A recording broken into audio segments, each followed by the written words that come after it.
Welcome to Battlespace Daily. This is episode 8 for July 6, 2026, your daily brief on defense technology, autonomous systems, and the programs shaping American strength.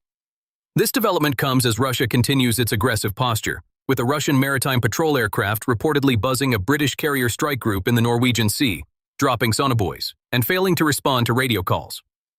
Meanwhile, Ukraine is facing a critical shortage of interceptor missiles following a massive Russian attack on Kyiv that killed 18 people and involved 68 missiles and 351 strike drones.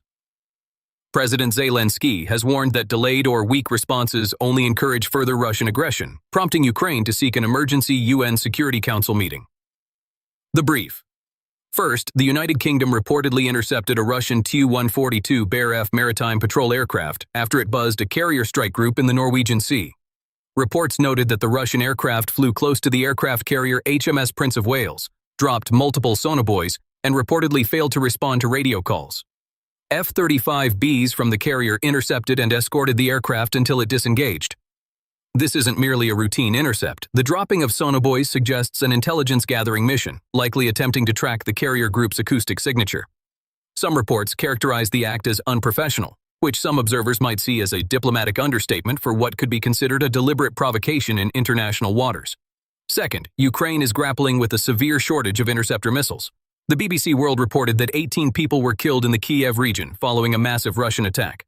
President Zelensky stated that Sunday's assault involved 68 missiles and 351 strike drones. This scale of attack places immense strain on Ukraine's air defense systems, which rely on a finite supply of interceptors. Ukraine has reportedly requested an emergency meeting of the UN Security Council, warning that insufficient international support directly emboldens Russia. This is a critical moment for Ukraine's air defense, and the implications of a depleted interceptor stock are dire. The read. The most pressing story today, and one that demands a deeper look, is the confluence of Russia's continued aggression in Ukraine and the critical shortage of interceptor missiles. The BBC World's report of 18 killed in the Kyiv region from a massive Russian attack, coupled with President Zelensky's stark warning about the scale of the assault, 68 missiles and 351 strike drones, paints a grim picture. This isn't just about a single attack. It's about a sustained, high-intensity campaign designed to overwhelm Ukraine's air defenses and terrorize its civilian population. Here's the read. Russia is clearly attempting to exhaust Ukraine's air defense capabilities. By launching hundreds of drones and missiles in waves, they force Ukraine to expend valuable interceptors. Each successful interception is a victory, but each one also depletes a finite resource. The fact that 18 people were killed in the Kyiv region despite these efforts underscores the challenge. Ukraine's air defense systems, while effective, aren't limitless.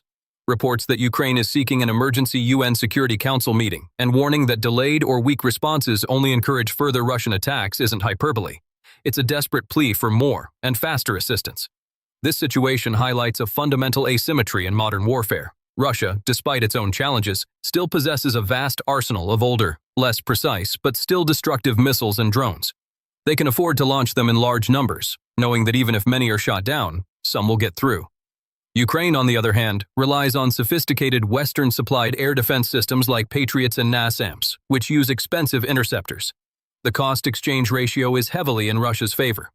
One relatively cheap Iranian-designed Shahed drone can force the expenditure of a much more expensive interceptor missile. This is a deliberate strategy by Moscow. The international community, particularly NATO and the United States, must recognize this dynamic and act with greater urgency.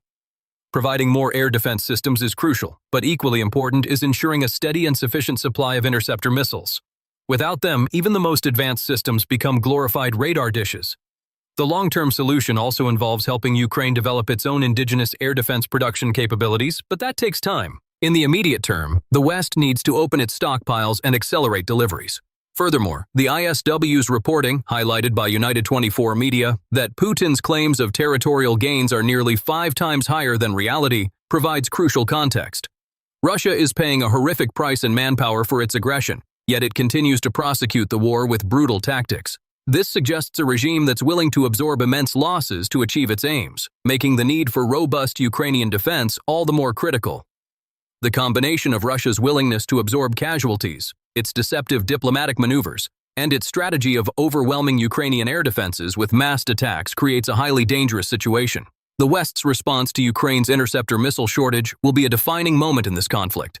Failure to provide adequate support now won't only lead to more Ukrainian casualties, but will also embolden Russia to continue its aggression, potentially with wider implications for European security. Follow the money and force. In terms of force posture and financial commitments, the U.S. Navy is offering significant incentives to retain its skilled personnel. Task and Purpose reports that the Navy is offering up to $280,000 in bonuses to keep reserve aviators. These incentives, which cover up to 7 years, are part of an effort to retain skilled department heads. This is a clear indication of the high value placed on experienced pilots and the challenges the military faces in retaining them in a competitive job market. The cost of training a military aviator is immense, so offering substantial bonuses to keep them in service is a sound investment in maintaining readiness and institutional knowledge. On the other side of the ledger, we see a concerning development regarding foreign fighters. Reports indicate that an expelled AfD lawmaker, Noé Kyiv, also known as Mu-Ray-D-Yev, has reportedly hinted at joining the Russian army in Ukraine. Kyiv, who was previously expelled from Germany's far-right AfD party due to extensive ties with Chechnya's Kadyrov regime, has reportedly shared combat footage that some interpret as suggesting his involvement. This highlights the ongoing, albeit limited, flow of foreign fighters to both sides of the conflict, and in this case, the troubling connection between far-right political elements in Europe and the Russian military. It also underscores the ideological dimensions of this conflict, drawing in individuals from various backgrounds. In the realm of defense intelligence, British Defense Intelligence provided an update on Ukraine on July 3, 2026. While the specific details of this update weren't provided in the news item, such regular intelligence assessments are crucial for understanding the evolving battlefield dynamics and informing strategic decisions by NATO allies. These updates often cover troop movements, equipment losses, and assessments of Russian capabilities and intentions, providing a vital counterpoint to Russian propaganda. Finally, the incident in the Norwegian Sea involving the Russian Tu-142 Bear F and the HMS Prince of Wales carrier strike group is a direct demonstration of force projection and counter-projection.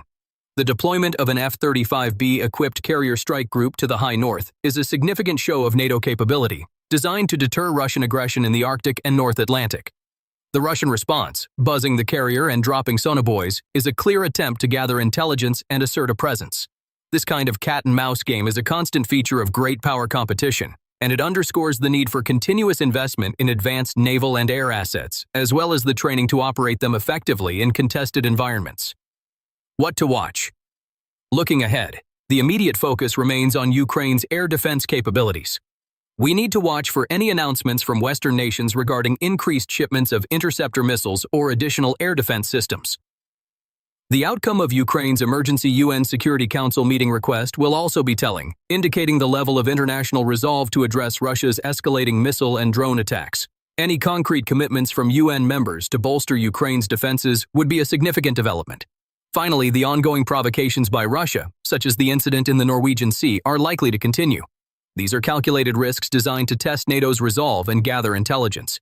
We should anticipate further intercepts and close encounters in international airspace and waters, particularly in areas bordering Russia's sphere of influence.